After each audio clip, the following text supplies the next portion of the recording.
Now you do something that's a bit unusual. So when you take on a client, getting started, you go to their practice without charging them anything. Yeah. Evaluate a day, a couple of days. Yeah. You tell me how that works out. Most consultants charge to do a complete practice evaluation. I don't do that. I don't believe in that. First of all, I have to know that I can work with this dentist, okay? I don't want to charge the man or woman and then decide, gee, I can't work with this person, and then I feel like I've ripped them off. Does that ever happen? Oh, absolutely it does. There are times when I feel like I can't work with this person for whatever reason. Maybe it's a personality issue, maybe clinically they're not up to par.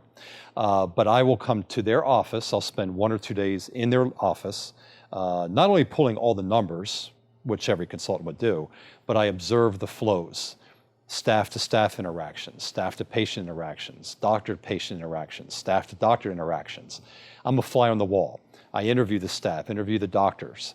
And basically I'm examining that practice every which way but Sunday, okay? Across what I call our 10 ingredients to success. And so I evaluate a practice based on these 10 ingredients. Where are they strong? Where are they weak? Because every one of these 10 ingredients contributes to the successful practice. For example, 30 years ago, if a guy was a great clinician and hung out his shingle, he was probably going to be successful. It's like falling off a log. Nowadays, I know Michelangelos that are bankrupt because they don't know the other 9 ingredients to success. So at the end of my evaluation, I'm going to present this doctor with a treatment plan. And it's going to show him or her where they're weak, where the practice is weak, where it's strong, and exactly what I can do to help that doctor reach his or her goals. Keep in mind, it's all about goals. In one sense, it doesn't matter what I think. It's also what the doctor thinks. I know what I can do for a doctor. So if that doctor wants to go from, say, $1 million a year to $2 million a year, I'm going to show him or her exactly how to go. So on that consult, you're going to say, you need to do this. Step-by-step plan of action. So they know what you're going to do. Exactly. Before I've charged them $1, okay, they're going to know exactly what this treatment plan is. And they'll either say yes or they'll say no. Or I'll say to myself, yes or no. Okay. So once they say, I'm in, and they want to get started, what's next? Okay. So now they have me for several days. I come in and I do the initial groundwork, so to speak. I do the initial part of this program that we're going to run on them.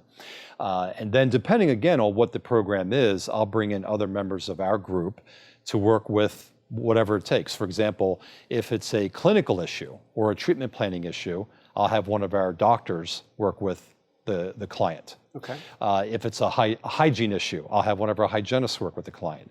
If it's a front desk issue, we have our front desk trainers come in and work with the front desk. But I'm sort of the coordinator, if you will. I'm the offensive coordinator. And, and my job is to basically assign the roles and determine who's going to do what to whom. But always with the results in mind. What does this doctor want to achieve? Where do I think we can take this practice? Give me some of your results, like your best stories. Oh. Like you've taken a doctor from here to here. Okay, so our very first practice that we bought, we purchased a practice in Virginia Beach, Virginia. And this doctor had been in practice for 20 years, a very nice lady. And when we took over, this is again 18 years ago, she was collecting $400,000 a year. By the end of the first year with us, she had collected over $900,000. By the end of the second year, she had collected just under $2 million. One doctor who had 2 hygienists. That's very typical for us. That was our very first practice that we purchased. We've got practices right now that are doing well over $3 million a year, 2 doctors. And when you met them? They were doing half that, or barely $1 million per year. So I'm not a dentist, and that's an advantage. So in other words, here's our advantage. We have dentists in our group and we have non-dentists in our group. I'm an engineer by education, okay? In fact, that's how I got into this field. I apply the engineering approach to dentistry. We had a general business consulting company many years ago that just did general businesses. We had a dentist walk in, don't even remember how he found out about us. And we signed him up. We didn't know anything about dentistry. This is about 27 years ago. Nothing about dentistry.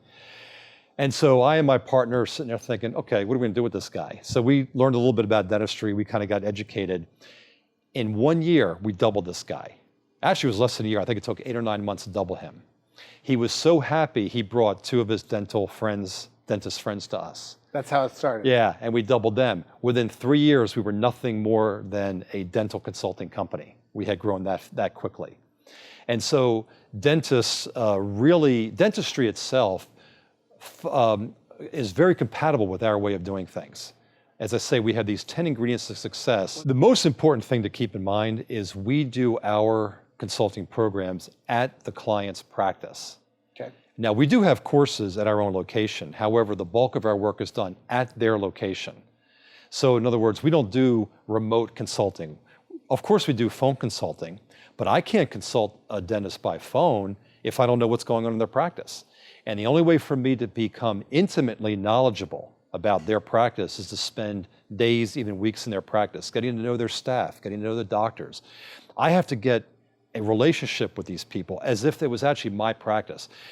In fact, I think that's probably what sets us apart. We actually treat that client as a partner. We treat that client as if this is our practice and our livelihood depends on the success of this practice.